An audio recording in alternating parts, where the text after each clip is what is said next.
بسم اللہ الرحمن الرحیم۔ آج ایک انتہائی افسوسناک خبر جو پوری امت مسلمہ کے لیے باعث کرب ہے۔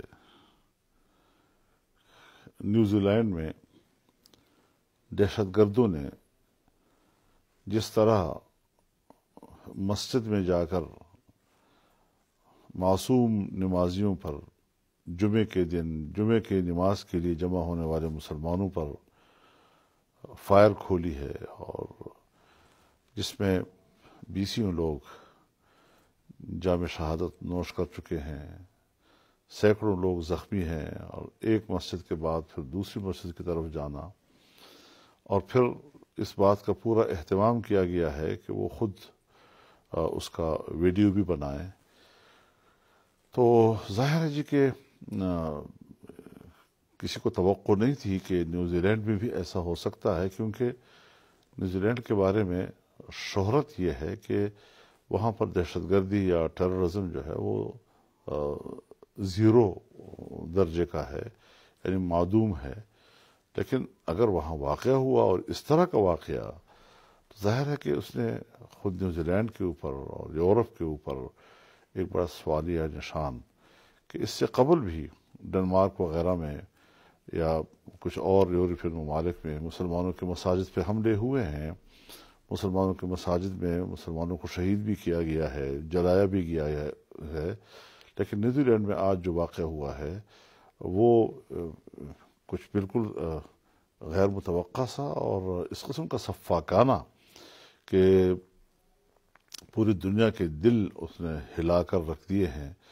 تو بظاہر تو ابھی تک زیادہ تفصیلات نہیں سامنے آ رہی ہیں کہ حملہ کرنے والے کون لوگ ہیں اور کن مقاصد کے تحت انہوں نے ایسا کیا ہے۔ بہرحال جو خبریں آتی جائیں گی ہماری بھی اس پہ نظر ہوگی، اور اس حوالے سے ہم اپنا رد عمل دیتے رہیں گے۔ وہ حق ہم اپنا محفوظ رکھیں گے، لیکن تاہم ہم بین الاقوامی برادری کے ساتھ، اقوام متحدہ ہو یا سلامتی کونسل ہو یا جو بین الاقوامی انسانی حقوق کے ادارے ہیں، ان کا فرض بنتا ہے کہ وہ اس کا نوٹس لیں۔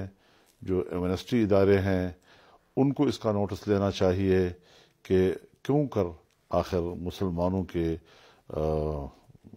عبادت گاہ مسجد میں عین جمعے کی عبادت کے دوران اس قسم کا سفاکانہ واقعہ رونما ہوا۔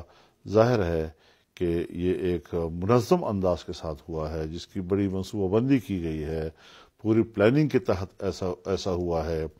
تو کیوں وہاں کے جاسوسی ادارے اس سے ناواقف رہے ہیں؟ کیوں اس طرح کی منصوبہ بندی کا کوئی راستہ نہیں روکا جا سکا ہے؟ یہ ساری چیزیں جو ہیں وہ ایک سوالیہ نشان ہیں۔ ویسے تو ہمیشہ بین الاقوامی میڈیا جو ہے وہ صرف اسلامی دنیا کو ہی فوکس کرتی ہے۔ اگر اسلامی دنیا میں کوئی ایسا واقعہ ہوتا ہے تو اسی کا نام دہشت گردی رکھا جاتا ہے، لیکن آج جو نیوزی لینڈ میں ہوا ہے اس نے تو ایک تاریخ کا انتہائی بدترین واقعہ ہوا ہے، اور خود نیوزی لینڈ کی حکومت نے اپنے ملک کی تاریخ کا انتہائی سیاہ واقعہ اس کو قرار دیا ہے، جو میں سمجھتا ہوں کہ بالکل حقیقت پر مبنی ہے۔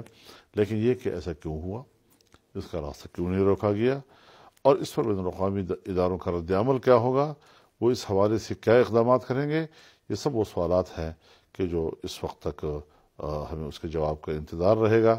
بہرحال ہم ان شہداء کے ساتھ اور زخمیوں کے ساتھ اور ان کے متاثرہ خاندانوں کے ساتھ بھرپور اپنی ہمدردی کا اظہار کرتے ہیں، اور اس سفاکانہ واقعے کی ہم شدید الفاظ میں مذمت کرتے ہیں، اور مطالبہ کرتے ہیں کہ بین الاقوامی ادارے اور بین الاقوامی قوتیں اس واقعے کا سنجیدگی کے ساتھ نوٹس لیں، اور جو ذمہ دار ہیں ان کو کیفر کردار تک پہنچائیں۔